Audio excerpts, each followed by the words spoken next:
Hello friends and students, आपके सामने मैं एक और वीडियो लेकर आपके साथ हाजिर हूँ। मैंने पिछले वीडियो में आपको बताया था ग्लोब के बारे में, तो आज हम लोग ग्लोब से आगे बढ़ेंगे, अक्षांश के बारे में जानकारी प्राप्त करेंगे। कुछ ग्लोब के बारे में दोबारा हल्का फुल्का समझ लेते हैं हम लोग कि ग्लोब क्या है। तो ग्लोब क्या है? सीधे अर्थों में पृथ्वी का नमूना है। ए globe is a model of the earth. Next है कि सबसे पहले ग्लोब को किसने बनाया? तो सबसे पहले ग्लोब को बनाने वाले जो व्यक्ति थे वह जर्मनी के रहने वाले थे और उनका नाम था मार्टिन बेहम। मार्टिन बेहम नाम था। और कब बनाए थे? ग्लोब का सबसे पहला निर्माण जो हुआ था वह 1492 ईस्वी में मार्टिन बेहम ने किया था। तो ग्लोब पर जो होती है ग्लोब जो होती है अपने अक्ष पर 23.5 डिग्री झुका हुआ रहता है। ठीक उसी प्रकार से क्या है कि ग्लोब के सबसे ऊपरी सिरा जो होता है उसको नॉर्थ पोल कहते हैं और सबसे जो निचली सिरा होता है, जो नीचे वाला भाग होता है, उसे हम लोग कहते हैं साउथ पोल। मतलब उत्तरी ध्रुव और दक्षिणी ध्रुव। आप लोगों को समझ में आ गया होगा। आगे है क्या होता है कि पश्चिम से पूर्व तक जो होता है एक रेखा खींची जाती है जिसे लैटिट्यूड्स अथवा अक्षांश रेखा कहते हैं। साफ और सीधे अर्थों में क्या बताते हैं कि क्वेश्चन रहेगा कि अक्षांश किसे कहते हैं? तो मानचित्र अथवा ग्लोब पर पश्चिम से, याद रखिएगा, मानचित्र अथवा ग्लोब पर पश्चिम से पूरब की दिशा में जो काल्पनिक रेखा मतलब इमेजिनरी लाइन खींची जाती है उसी को अक्षांश रेखा कहते हैं।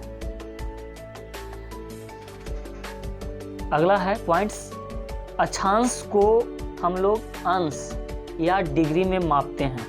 अक्षांश को अंश या डिग्री में मापते हैं। तो सबसे पहली है कि इक्वेटर। अगर क्वेश्चन आएगा कि सबसे बड़ा लैटिट्यूड्स कौन होता है, तो सबसे बड़ा लैटिट्यूड्स जो होता है वह होता है इक्वेटर, जिसको कहते हैं भूमध्य रेखा या विषुवत रेखा।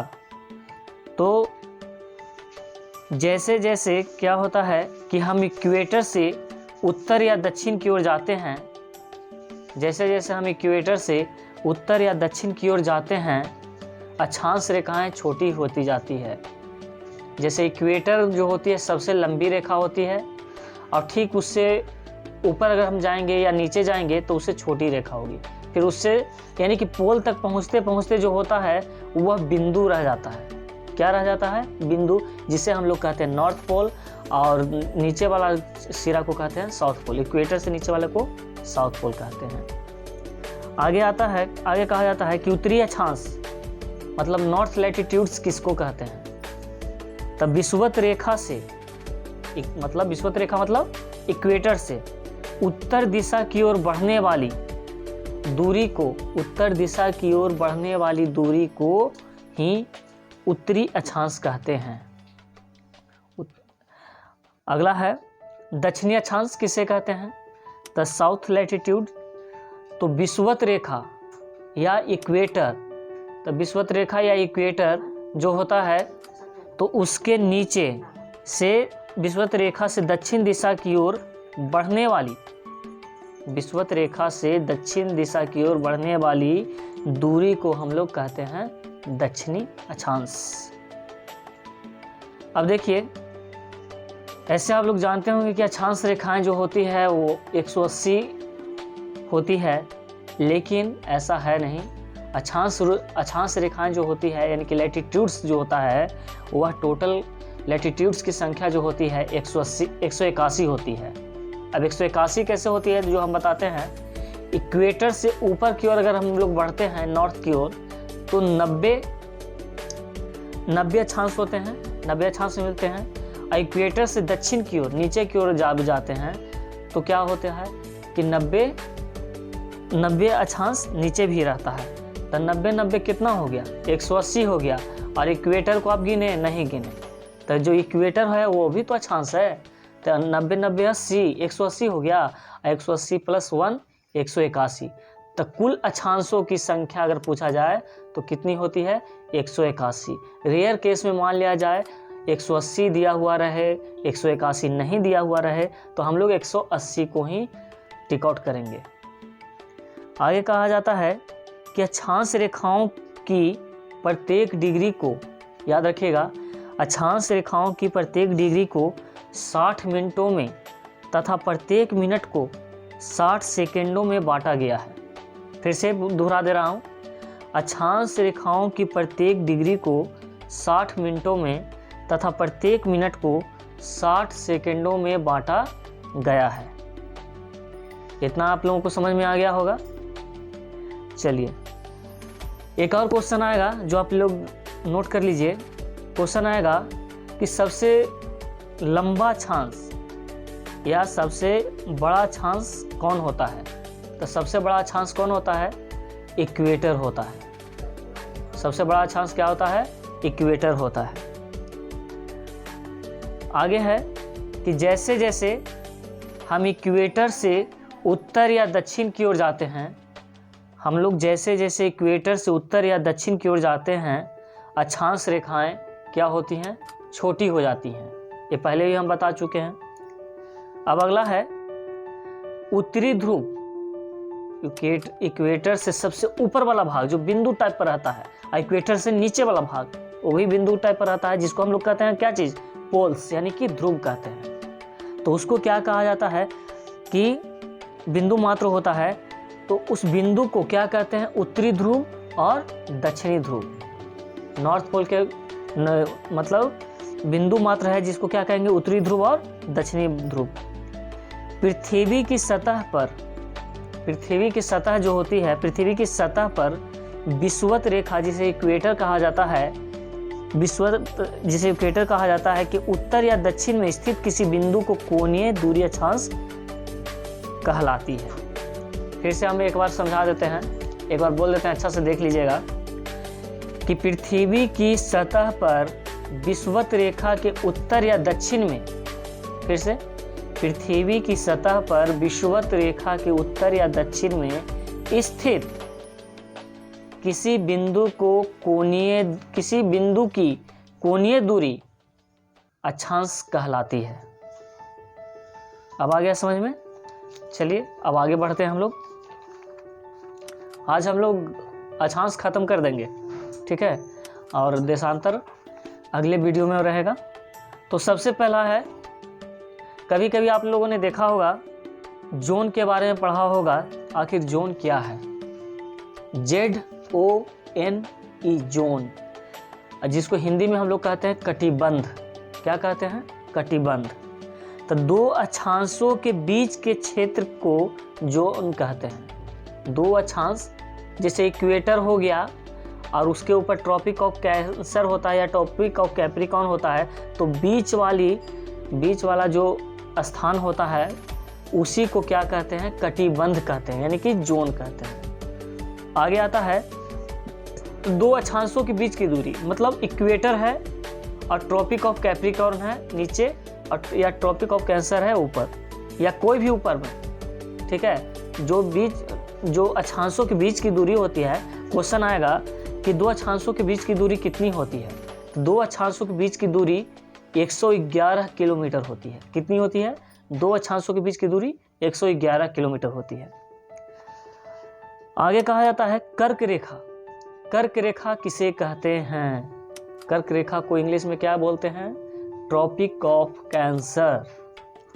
तो विषुवत रेखा के उत्तरी गोलार्ध में, विषुवत रेखा यानी कि इक्वेटर के उत्तरी गोलार्ध में सबसे इक्वेटर के पास वाला जो लाइन गुजरता है, अक्षांश रेखा, जिसका मान होता है, जैसे इक्वेटर का मान कितना होता है 0 डिग्री, उसके ऊपर वाला जो होता है जिसको ट्रॉपिक ऑफ क्या कहते हैं, कैंसर कहते हैं, वह 23.5 डिग्री नॉर्थ होता है। उसी क्षेत्र को हम लोग कहते हैं कर्क रेखा यानी कि ट्रॉपिक ऑफ कैंसर। आगे आता है मकर रेखा के बारे में जान लेते हैं। तो उसके बाद होता है कि इक्वेटर से नीचे वाला जो होता है एक लाइन खींचा हुआ रहता है, तो नीचे वाला लाइन जो खींचा हुआ रहता है जिसको हम लोग कहते हैं ट्रॉपिक ऑफ कैप्रिकॉर्न। तो इसको क्या है, तो इक्वेटर रेखा के दक्षिणी गोलार्ध में, दक्षिण में नीचे, इक्वेटर या विषुवत रेखा के दक्षिणी गोलार्ध में 23.5 डिग्री साउथ के क्षेत्र को 23.5 डिग्री साउथ के क्षेत्र को क्या कहते हैं, मकर रेखा कहते हैं। अब आगे आता है कि कर्क उपध्रुव वृत्त किसे कहते हैं, जिसको कहते हैं सब आर्टिक सर्किल। क्या बोलते हैं, उपध्रुव वृत्त, जिसे हम लोग कहते हैं सब आर्टिक वृत्त। तब विषुवत रेखा के उत्तरी गोलार्ध में, विषुवत रेखा के उत्तरी गोलार्ध में 66.5 डिग्री नॉर्थ, ठीक है, यानी कि कर्क रेखा के ठीक ऊपर 66.5 डिग्री नॉर्थ के क्षेत्र को हम लोग कहते हैं उपध्रुव रेखा कहते हैं। फिर से नोट कर लीजिए, इक्वेटर या विषुवत रेखा के उत्तरी गोलार्ध में 66.5 डिग्री नॉर्थ के क्षेत्र को उपध्रुव रेखा कहते हैं, उपध्रुव वृत्त कहते हैं, यानी कि सब आर्कटिक सर्किल कहते हैं, सब आर्कटिक सर्किल। अब उपध्रुव वृत्त, ठीक है, तो यह हो गया, इंग्लिश में इसको हम लोग बोलेंगे सब अंटार्कटिक सर्किल। ये अब आ गए हम लोग साउथ में, यानी कि इक्वेटर से नीचे वाले भाग में। तब विषुवत रेखा के दक्षिणी गोलार्ध में, विषुवत रेखा के दक्षिणी गोलार्ध में 66.5 डिग्री साउथ, याद रखिएगा 66.5 डिग्री साउथ मतलब ट्रॉपिक ऑफ कैप्रिकॉर्न के नीचे के क्षेत्र को हम लोग कहते हैं उपध्रुव वृत्त कहते हैं, यानी कि सब अंटार्कटिक सर्किल। मतलब अंटार्कटिक जो आर्कटिक सर्किल हो गया, अंटार्कटिक सर्किल हो गया, उसको कहेंगे सब लगाएंगे। सब मतलब होता है उप, होता है ना, सब आर्कटिक सर्किल, सब अंटार्कटिक सर्किल। आपको समझ में आया? चलिए आगे। अब अक्षांश जो होता है, अक्षांश का कहीं ना कहीं तो उपयोग होता होगा। तो अक्षांश का जो उपयोग होता है वह किस चीज़ में होता है? तो अक्षांश रेखाओं का उपयोग जो होता है वह जलवायु, तापमान के निर्धारण किया जाता है। अक्षांश रेखाओं का उपयोग किस चीज़ में होता है? तापमान और जलवायु के निर्धारण में किया जाता है। एक चीज़ और आपको बताना भूल गए हैं कि अक्षांश रेखाएं, पहले भी बता चुके हैं ऐसे, अक्षांश रेखाएं 181 होती हैं, ठीक है, तथा प्रत्येक अक्षांश रेखाएं समानांतर होती है, मतलब पैरेलल होती है। देखते हैं कि जैसे ट्रॉपिक ऑफ कैंसर ऊपर में है तो नीचे भी ट्रॉपिक ऑफ कैप्रिकॉर्न है, उतना ही दूरी करेगा, यानी कि एक दूसरे के पैरेलल होती है। मतलब जितना दूरी उसका रहेगा ऊपर वाला का नॉर्थ पोल में, जितना दूरी नीचे साउथ पोल में रहेगा, इस तरह से होता है। अब आगे बढ़ते हैं हम लोग सबसे लास्ट में, यानी कि अंतिम पड़ाव पर हम लोग पहुंच चुके हैं अक्षांश में। तो एक आता है भारत में कि भारत में जो है कर्क रेखा जो है वह किन राज्यों से होकर गुजरती है। ट्रॉपिक ऑफ कैंसर जो होती है वह किन किन राज्यों से होकर गुजरती है। तो याद रखिएगा, ट्रॉपिक ऑफ कैंसर जो है यानी कि कर्क रेखा भारत के 8 राज्यों से होकर गुजरती है। इसका एक ट्रिक है मित्र पर गमछा झार। अधिकांशतः ये बहुत आम चलन में आ गया है, मित्र पर गमछा झार। मी से हो जाता है, ऐसे हम पहले बोल देते हैं। मिजोरम जिन 8 राज्यों से होकर गुजरती है उनका नाम है मिजोरम, त्रिपुरा, पश्चिम बंगाल, गुजरात, राजस्थान, मध्य प्रदेश, छत्तीसगढ़ और झारखंड। यही 8 राज्य हैं। तो मी से हो गया मिजोरम, त्र से हो गया त्रिपुरा, मित्र, प से हो गया पश्चिम बंगाल, र से राजस्थान, मित्र पर गमछा, ग से गुजरात, म से हो गया मध्य प्रदेश और छ से हो गया छत्तीसगढ़। तो मित्र पर गमछा हो गया और झार, तो झार से झारखंड। आ गया समझ में? तो आज के लिए इतना ही आपके पास, आपका ग्लोब ख़त्म हो गया और अक्षांश आपका ख़त्म हो गया। अगले वीडियो में हम देशांतर लेकर आएंगे लॉन्गिट्यूड्स के बारे में आपको जानकारी देंगे। लॉन्गिट्यूड्स जो होगा एक या दो या तीन वीडियो में जा सकता है, उसको उसका चैप्टर जो है वो बहुत बड़ा होता है। उसको क्या है, उसमें बहुत सारी चीज़ें होती हैं जो हम आपको बताएंगे। इसलिए वीडियो का वेट कीजिए, लाइक कीजिए, सब्सक्राइब कीजिए और मेरे चैनल को आप योगदान देते रहिए कि यह जल्दी से जल्दी 1000 सब्सक्राइबर मिल जाए।